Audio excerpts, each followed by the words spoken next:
Let's face it, talking to strangers is tough. Reaching out to strangers is tough. But no matter who you are, at some point in your life, you're going to have to be doing this sort of skill.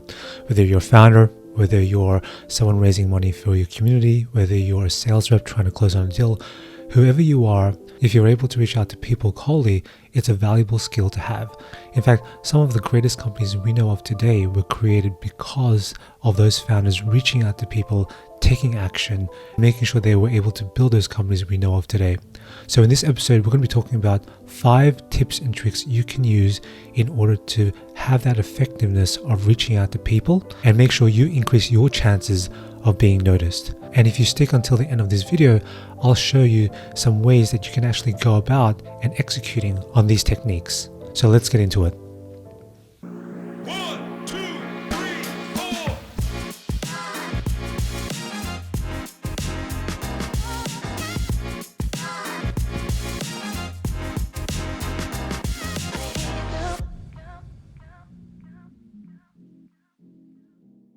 Okay, so you're a founder and you just started your company.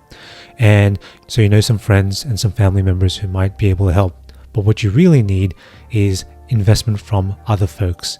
And these other folks might be VCs, they could be angel investors, but your network isn't strong enough. So what do? So the first tip is Medium.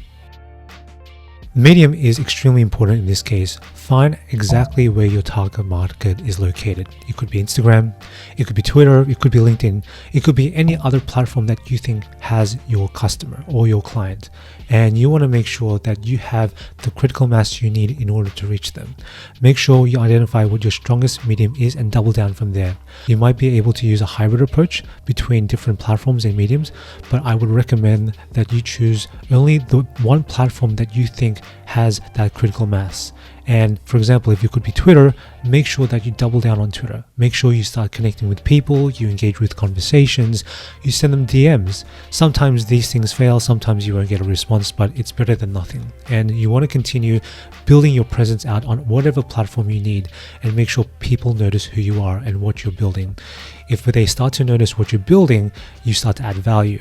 And that's really where the key is, making sure that you can provide value to others and making sure that people notice who you are. The next thing is length. So when you reach out to people, whether it be a DM, an email, whatever, you want to make sure that you don't tell your entire life story. You don't want to send an essay, you don't want to send a page, you don't want to even write half a page, you want to write a paragraph. And a paragraph is important because focusing on length is extremely important in this day and age. Not everyone has the ability to read a full-length email or full-length message. They're busy people, they have things to do. And so what you want to do is that you want to make sure that you can convey as much information as you can in a small amount of text. And this is where content length is extremely important. And from this, you're able to get the attention of the reader, make sure that they're able to digest the information in a quick manner and then move on with their day. But when it sticks, that's when you know you've made an impression, and it's from there that they're able to get some interest and then maybe respond to your message. But length isn't the whole thing. Length is only one part of it. So what's next? And that really comes down to content. Content is extremely important in this situation. You don't want to be sending stuff in a paragraph that isn't relevant. You don't want to be writing people emails or messages that just don't make any sense. What you want to be telling them is what you're building, why you're building it, and why it's important. I think these things coming together will paint a really strong picture about what you're trying to do and why you're seeking their assistance. Whether it be investing, it could be support, it could be resources that you need. Be clear in what you want to state and make sure that it's concise and succinct. Being able to create good quality content is an extremely valuable skill. If you're able to compress a lot of information into a couple of lines and get the attention and the excitement of that reader, then you've done your job. Being able to do this takes practice, so make sure that you continue writing and iterating of your content. Make sure that it's succinct, concise, and short enough that it has the information that you need to convey to the reader so they can digest it quickly, efficiently, and make sure that you can create a strong impression on them. So what about hype? Hype is a double-edged sword. It's a great tool to use, but at the same time, it can be very dangerous to use. Make sure when you tell people about what you're building, be honest and be transparent. But at the same time, try to send them information that's going to get them excited. Give them content that you know will get them off their seat, get them thinking, get them telling their friends and their people around them about what you're doing. This is the one skill to make sure that you can combine the length, the content, and the hype together in order to make sure so you can create a lasting impression on the reader. So let's talk about a two-way street. When you're reaching out to people, make sure that you're not only asking for one thing in one direction. Make sure that you're able to offer something in return as well. Whatever it is, you could be helping them with their business, helping them with hiring resources, helping them with introductions to your network. Whatever it is, make sure that you always try to add something in your message, whatever it is. Doing this gives them the impression that you're able to understand they probably need something as well, and it's a valuable skill to have. Make sure that you're trying to give something in return that's valuable, but also give them the opportunity to learn more about what you're doing at the same time. Okay, so those are the 5 tips, but what's next? So let's go into a practical example of what this could potentially look like. So if you look at this screen here, you'll see that there is an email that is destined for a specific reader. In this case, it is an investor.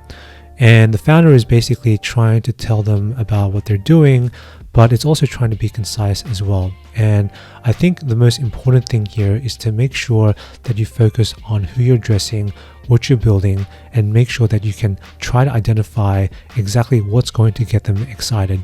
So you can put a link of their website. You can say that you're generating some traction with some daily active users and annual recovering revenue, and you're also backed by some very high profile investors.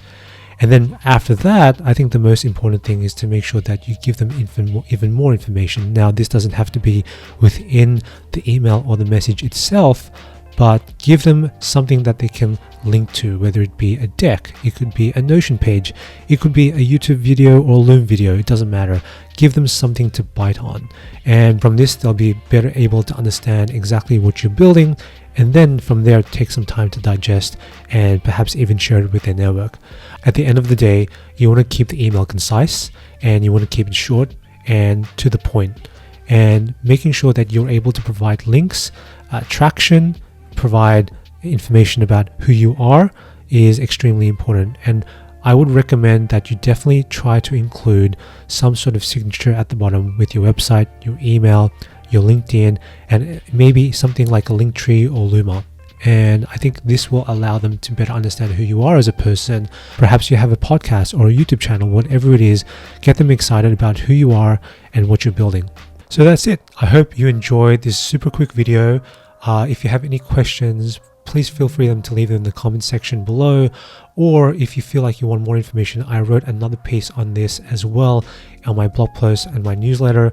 Feel free to look at that. And finally, if you like these episodes and content, please like the video or the podcast and share it with your network, and make sure that you subscribe for more. So hopefully this has been helpful, and I'll see you next time.